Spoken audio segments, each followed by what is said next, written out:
All right, my man, state your name. Let them know you on Nickavelli TV. Yo, my name is John. I'm on Nickavelli TV talking about the Knicks, baby. That's what's up, man. How long you been a Knick fan? Man, I'm gonna keep it official since the 90s. I'm an 80s baby, so I seen that hard grinding Knicks thing, you know what I'm saying? Okay. The Masons and the Oakleys and the paint, and the elbows and all that, you know what I mean? Shit, I ain't see that on the New York court in a while. It's transitional basketball now. It's a fast game, man. They don't play that hardcore paint shit no more, and we need that here in New York, you know what I'm saying? Who fault is that? It's the coaches or the players? Nah, it's Dolan's fault, bro. You gotta put it. The culture there is just ruined for a long time. See, MSG fills up the seats no matter what. Okay. We're in the biggest city in the world, so they feel like they don't have to put a product out there that's gonna be official.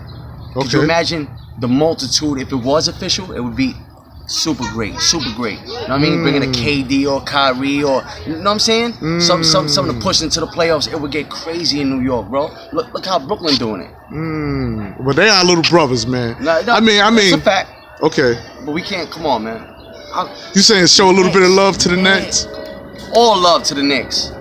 To the Knicks or the Nets? To the Knicks. To the Knicks. Oh, that's what I'm talking about. You know what I'm saying? I've been suffering long enough, so we stay with that product. You know what I mean? We hope for the better. You know what I'm saying? Hopefully, Dolan come to his senses. Whatever they have to come to, some type of energy, whatever's going on there, it has to change, man. Well, he was talking about selling the team, though. You need to do that. Yeah. That's the mecca of basketball, man. Look at places like the Rucker, man, where people are street balling. West Fork, where it's street balling. And it stay packed. Could you imagine that's the mecca of basketball? Everybody wants to come to MSG to devour us, but nobody wants to stay there and stay true to what's good. You know what I'm saying? Damn. That's hurtful. Damn, it is. You know what I'm saying? It is. Talk to me about these possible players that could be coming to New York. You excited about that? So what we gonna do? We gonna do what? Kyrie. Okay. Right, which I love the brand. I mean, he getting older though, and that's the thing about a lot of New York things is that we don't need the veterans. We need something fresh, developed. You know what I'm saying? Oh, so you with the youth movement? I like the youth. You need the youth right now. The way that basketball is being played, the energy's crazy. Larry Bird said that if he was a player now, he would be an average player because of the speed of the game. So you need youth. You need that. Yes, you do need a veteran too. You need the balance of somebody who's been there, done that. Okay, so let me ask you this. How do you feel about those who want Zion Williams to come versus those who saying fuck Zion Williams, let's get Anthony Davis if we could possibly get him? So now you got the youth, and then you got Anthony Davis, who ain't that old himself, but he got a little bit of experience. And experience matters, and he has youth on his side as well. So here's the thing though. If you get a person like Zion for the money that you know what I mean, you virtually his rookie contract. You know, you understand what I'm saying? AD, you're gonna have to come out your pocket, and that's fine. Now, are you gonna put a brand of basketball that's gonna be put together? Well, you know, is the coach gonna be able to say, okay, we got the young guard. All right, we got a power forward now. What do you don't need two power forwards now. You got two forwards, right? You got Zion, you got AD. You want a person like Kawhi, two-way players. You know what I'm saying? There's a lot of big moves that they can make now. They're talking about they got 2 max spots with a rookie. If they get a top draft pick, somebody good. You know what I'm saying? Whether it's RJ or what's homeboy's name on the come up, man? I can't remember his name. I don't what know team he plays for? It's a no name team. He just came up in the NCAA. Like they went, it was like one and done though for them. Oh. Is it Morant? His name is. Damn. Oh, Jay Morant. Okay. You know what I'm saying? So those young players like that, it's always gonna be better if you can get you somebody like that give you 4 or 5 years, mix it with a combination of a couple veterans, and you got to have that culture, that influence right off door. You understand what I'm saying? And I think that it starts from the top down. And Dolan, you know what I'm saying? He can't be putting in that work. Okay. The seats are being filled up, man. How you feel about our rookie sensations? Kevin Knox, Mitchell Robinson. It's funny. They passed on Dennis, right? Dennis Smith Jr., right? Okay. Now, got him back, right? He plays sensational ball. Right. You get a person like Kevin Knox. I don't knock him, but do you see the difference in development? Like, is the pressure too much? Is the energy too much for him? Like, especially in New York, you say rookie sensations. It's hard here. You know what I mean? Like, very rare do you see a person like D Rose who came out of Chicago, who went to Chicago, that comes out rookie of the year, MVP. it's a difficult process. But I would love to see that. I would love to see a person like Zion come up. Could you know how crazy that would be for fucking New York basketball? Yeah. Get that fly off your shoulder, bro. That's all. What noise? See, it's like, Good looking. Big man. Yeah. We don't need that. See, that was an Asian. That was yeah. They come in all forms, man. Yeah, we talk some Knicks shit. Next shit. You know what I'm saying? All of a sudden, fly. Ain't not a fucking fool dropping on you. Yeah, exactly. We ain't having that What shit. you trying to do? But yo, on the real though, and Mitchell Robinson, what you think about his Great attitude. Great defender. I think if he was to bulk up, I think he'd be crazy. Presence in the paint, absolutely. Player development, like are they in tune with that? It doesn't seem like player development is an aspect of the Knicks brand, man. It doesn't seem like it because every youth that comes in there, the transition that they have is not a great one. It really isn't. Really, you'll trade Tim Hardaway, you'll get him back, you give him more money. Like you have to come to. Yeah, Mitch balls out. Mm-hmm. Mitch balls out. Now it has to be. It's a team. It's a team. There is no iron team. There's an iron win. Jordan said that. There's only an iron win. Win. And that's the culture they got to develop, man. I would love to see that, bro.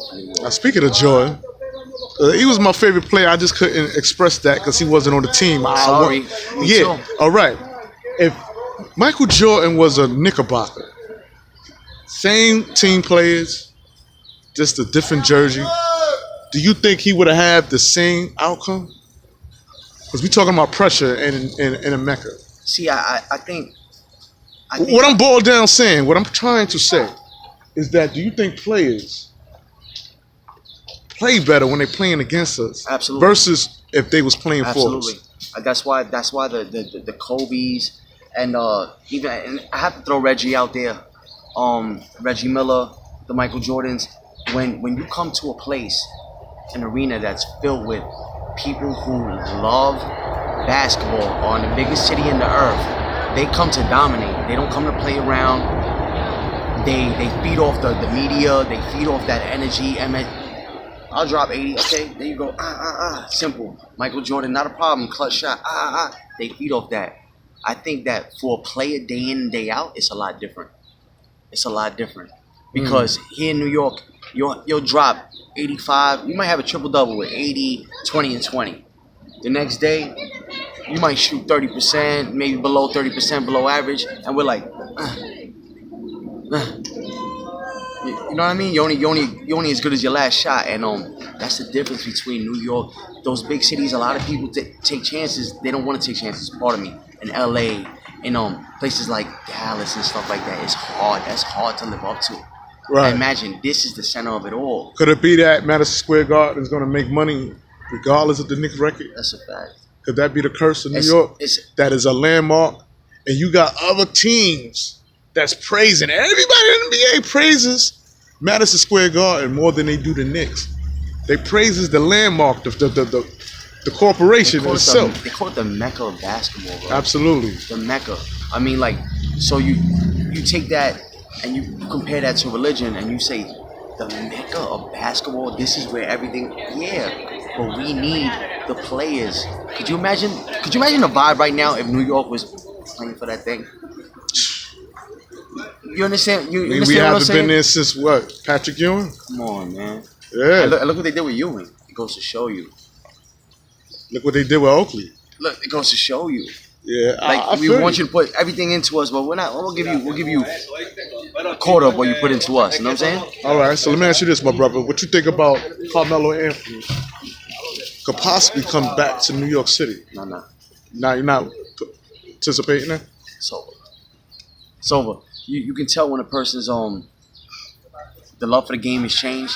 Now he's just not the same player. He's not the same player, and I truly believe that the love is not there. And when you don't have the passion of something that you love to do, you're not gonna give it up. You're just not. It's not gonna work. It's not gonna work. And that time came and it went. That's it. It's over. Wow. For the Melo, because that's it. He was here. He had his chance. You didn't capitalize, or whatever type of energy was going on with you and front office or the coach or however it went. It's just, and you're older. Maybe you could produce in another way, but you're not on the floor. So you wouldn't even want to see him off the bench? Not at all. I mean, listen, off the bench here, what are you gonna give us? You give us 15 minutes? Yeah, I mean, listen, That's different. Is he gonna get humble like that? A lot of players are not. A lot of players are not. Not I think he'll realize that that'll be like a second chance if he come back to the city of New York. I mean, they brought Tim Hardaway Jr. back twice. Shit. Damn. And he might come back again. I don't think we're going to ever get rid of Tim Hardaway Jr. I don't know what kind of under the table shit he got going on. Yeah, like Frank Ntilikina. His ass glued to the chair. He got 5 points per game. Been doing that shit for 20. Yeah, get him out of here. Get him out. That's great. Your wingspan is great. You're a defender. Everybody loves a defender because that's the sport has gotten away from that. You know what I'm saying? Okay. From defense. So that's good to see that the young man is ambitious about defending home court, wherever he's at. But still in all, man, you're not producing. You're not living up. You know what I mean? You're a first round draft pick, bro. And I understand, like, something went wrong where when you transition to it, you got away from whatever it was, fundamentals, whatever it is, or something turned you off about the New York environment, or you couldn't handle. And all of a sudden, all right. And last but not least, man, before we close out, Chris Porzingis caught up with the rape charge. so it's how you feel about a man like that who I feel personally he snaked the city of New York? Some say that the Knicks organization pushed him out. I don't feel like that because the man said he's cool with the Knicks as long as he's the number one option. I'm going to keep throwing the Chris Porzingis. Yeah, he said that. As long as he's the number one option, he's cool with the Knicks front office. Now, he gets traded, and it ain't come after the fact that we was hearing about KD, Kyrie. So, Kevin Durant fathers Chris Porzingis. He gave him his name, the Unicorn. Talk to me. What other team do you think that man can go to and be the number one option and get one of these? Well, he went to Dallas. So now he's going to be behind another European player, Dante, right? Okay. Which, great, the Dirk. So now he's under that, which is a lot to live up to. You got 2 European players, right? Nowitzki, you got Dante. Now you'd be the 3rd generation of kind of that culture. Is it gonna work for you? I doubt it, man. Here in New York, you had it like you're gonna milk injuries, you're gonna play whatever little games. Nah. You had the option to be number one. And if somebody compliments you or you compliment them, however it is, 1, 2, it's a team game. Team game. Point guard pushes the rock. Shooting guard. You got the man in the middle. Power forward. Like you have to. Everything has to come together. Everything, ball movement, number one option, man. That's just it's a form of say, man. He can ball, but I don't think he's gonna be the number one option nowhere. Nowhere. Nah. All right, and let me say this before we close out, man. I would never judge this book by its cover, man. I mean, I stopped you. I asked you, was you willing to do a Knick interview?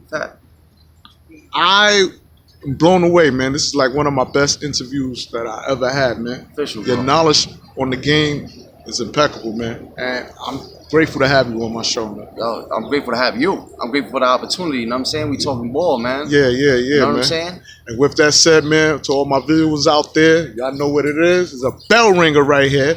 Nickavelli TV. All day. All right, make sure y'all like and subscribe. And we out. Peace.